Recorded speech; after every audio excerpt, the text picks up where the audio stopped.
Sa akin ho, Tito Edwin, gusto ko sa inyo. Dito, Chinese New Year. Sabihin ko lang ho sa inyo, Tito Edwin, yung mga naririnig nyo, may nabalitaan po kasi kaming sinasabi nyo sa akin. Especially sa akin, Tito Edwin, sinasabi nyo na inuuto ko si Marlon dahil sinusuot ko yung mga damit niya. Tito Edwin, nagkataon ho na sinuot ko yung damit niya dahil ho dito ako natulog sa Valenzuela sa boarding house Tita Daisy. Wala po masuot. Nasuot ko po yan pero binalik ko din po agad. Kasi Tito Edwin, hindi ko na rin po matiis na magsalita sa inyo, Tito Edwin. Hindi ko po inuuto si Marlon. Wala po kaming ginagawang panguto. At sa mga nababalitaan nyo naman pong magnanakaw, Tito Edwin, hindi po kami nagnanakaw. Wala po kaming ginagawang masama. At yung tinext nyo po kay Papa na nagnanakaw, wala po siyang ninakaw sa inyo. Tito Edwin, sa katunayan, may utang na loob din po kayo kay Papa. Ayoko lang po magsalita pero magsasalita na po ako para sa kanya.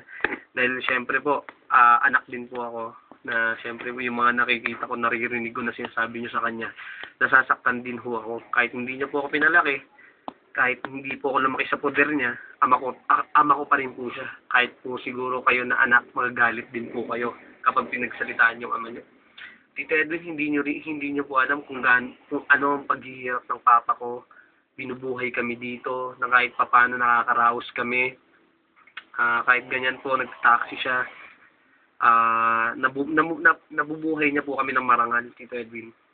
Tsaka Tito Edwin, kami po, Marlon, Mike, ako, nananahimik po kami dito, Tito Edwin. Wala po kaming ginagawang masama dahil ang gusto po namin, lagi kaming good sa mga tao. Ewan lang po namin kung bakit yung mga taong nasa ibang side po namin, ba't po kami sinisiraan, Tito Edwin. Alam niyo po, Tito Edwin, kung bakit kapag may naririnig kayo sa kabilang panig, pinaniniwalaan niyo eh. Tito Edwin, bakit po hindi niyo subukan na kapag may narinig po kayo sa kabilang panig, pakinggan niyo din po yung panig namin. Huwag po kayo maniwala basta-basta sa kanila.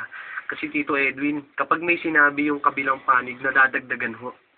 Yun po yung tinatawag na exaggerated, Tito Edwin. Alam niyo naman po siguro yan.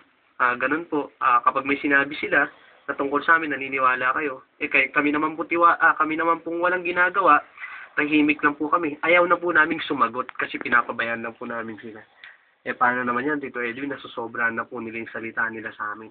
Na kahit tahimik po kami, pinagbibintangan po kami na magnanakaw, na chismosa, kahit nananahimik lang po kami. Payo ko lang po sana, Tito Edwin, wag mo na po sana kayong maniwala sa mga sinasabi ng mga tao. Kasi Tito Edwin, ako na po nagsasabi sa inyo, napakabait po namin dito.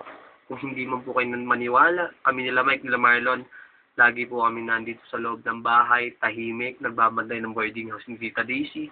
Kahit si Tita Daisy po tanungin niyo, wala po silang masabi sa amin. Kasi namumuhay po kami ng tahimik at mapayapa. At Tito Edwin, masasabi ko lang po sa inyo, huwag niyo po sana kaming husgahan kaagad. At saka, sana po, huwag po sobra yung pananalita nyo kasi kahit na sabihin, ipalabas na po natin na mayaman kayo, mahirap lang po kami. Kahit naman sabihin po natin na mahirap po kami, mayaman kayo, nasasaktan din po kami. Kasi alam nyo po yan, kasi nagdaan po kayo dyan. Pinagdanasan nyo po yung hirap bago po mapunta kayo sa sarap. Alam nyo po yung Tito Edwin. Ako lang po, wala po akong masasabi sa inyo. Para sa akin, ang mapaparating ko lang po sa inyo, mabait po kayo, God bless, ingat po kayo. At sana inuulit ko po, huwag po kayo maniwala sa sabi-sabi. Kasi kami po talaga, inuulit ko, tahimik po kami dito, wala po kaming ginagawang masama. Ewan ko lang po kung bakit pinapasama kami ng mga tao. At si Mike po, may masasabi rin po sa at bago po matapos ang lahat, Tito Edwin, yung sinasabi niyo po sa akin, nagnakaw ako, yung magnanakaw ako, Tito Edwin, naalala niyo po sana yung nagtrabaho ko sa inyo, ni piso, ni 2 piso, ni 25, wala po ako hiningi sa inyo. Nagkasakit po ako, ang gumastos po si Papa at si Tita Julie. Yun po ang gumastos sa akin. Halos mamatay na ako doon, hindi po ako humingi ng tulong sa inyo. Kaya Tito Edwin, wala po kayo masasabi sa akin, yun lang po. At may maririnig pa po kayong message para kay Mike.